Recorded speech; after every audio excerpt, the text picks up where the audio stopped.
Comment box ഒന്നും ഓഫാക്കിയിട്ട് കാര്യമൊന്നുമില്ല. എല്ലാം എല്ലാവർക്കും അറിയാം. അതിന്റെ തിരിച്ചടിയാണല്ലോ പയ്യന്നൂരിൽ CPM-ന് കിട്ടിയത്.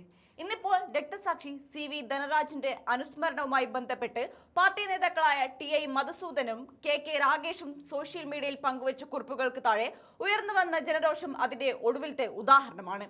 ഈ ഫേസ്ബുക്ക് പോസ്റ്റുകളും അതിനോടുള്ള പ്രതികരണങ്ങളും കേവലം സമൂഹ മാധ്യമങ്ങളിലെ ഒരു തർക്കം എന്നതിനപ്പുറം പാർട്ടി നേതൃത്വത്തിന്റെ ധാർഷ്ട്യത്തിനും അഴിമതിക്കുമുള്ള കൃത്യമായ തിരിച്ചടിയാണ് വ്യക്തമാക്കുന്നത്. ധനരാജ് രക്തസാക്ഷി ഫണ്ട് തട്ടിപ്പ് വിവാദത്തിൽ ആരോപണം നേരിടുന്ന TI മധുസൂദനൻ തന്റെ പോസ്റ്റിന്റെ കമന്റ് ബോക്സ് പൂട്ടി ഓടുകയാണ് ചെയ്തത്.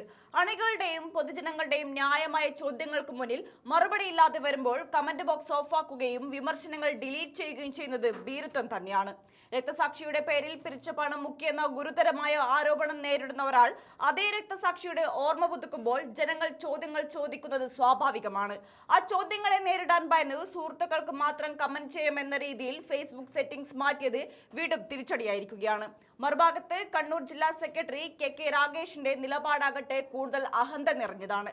പാർട്ടിക്കുള്ളിലെ ക്രമക്കേടുകൾക്കെതിരെയും ഫണ്ട് തട്ടിപ്പിനെതിരെയും വിട്ടുവീഴ്ചയില്ലാതെ പോരാടിയ ജനകീയ നേതാവ് V കുഞ്ഞികൃഷ്ണനെ പുറത്താക്കിയതിനെ ചോദ്യം ചെയ്ത അണികളെയും പൊതുജനങ്ങളെയും വർഗീയവാദികളാക്കാനാണ് രാഗേഷ് തന്റെ പോസ്റ്റിലൂടെ ശ്രമിച്ചത്.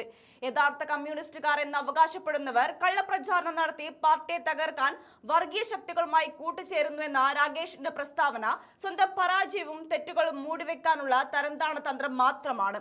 അഴിമതി ചൂണ്ടിക്കാണിച്ച V കുഞ്ഞികൃഷ്ണനെ കള്ളനെന്നും ഒറ്റുകാരനെന്നും വിളിച്ച് ആക്ഷേപിക്കുകയും ഫണ്ട് ക്രമക്കേട് നടത്തിയ മധുസൂദന് വീണ്ടും സീറ്റ് നൽകുകയും ചെയ്ത നേതൃത്വത്തിന്റെ നിലപാടിനുള്ള ജനങ്ങളുടെ സ്വാഭാവിക പ്രതികരണത്തെയാണ് ഇവിടെ വർഗീയ കൂട്ടുകെട്ടായി ചിത്രീകരിക്കുന്നത്.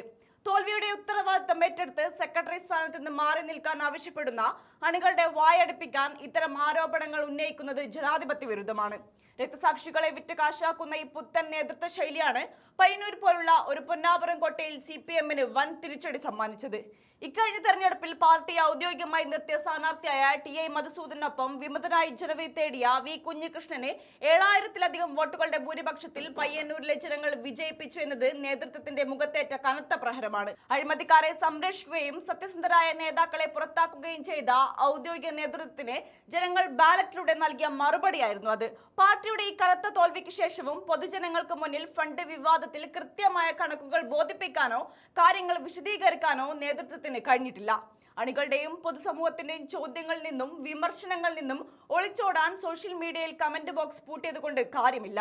രക്തസാക്ഷി ഫണ്ടിന്റെ കണക്കുകൾ ജനങ്ങൾക്ക് മുന്നിൽ സുതാര്യമായി ബോധിപ്പിക്കുകയും അഴിമതിക്കാരെ സംരക്ഷിക്കുന്ന നിലപാട് മാറ്റുകയും ചെയ്യാത്തിടത്തോളം കാലം കമ്മ്യൂണിസ്റ്റ് പ്രസ്ഥാനത്തിന് ഈ അപജയത്തിൽ നിന്ന് രക്ഷപ്പെടാൻ സാധിക്കില്ല.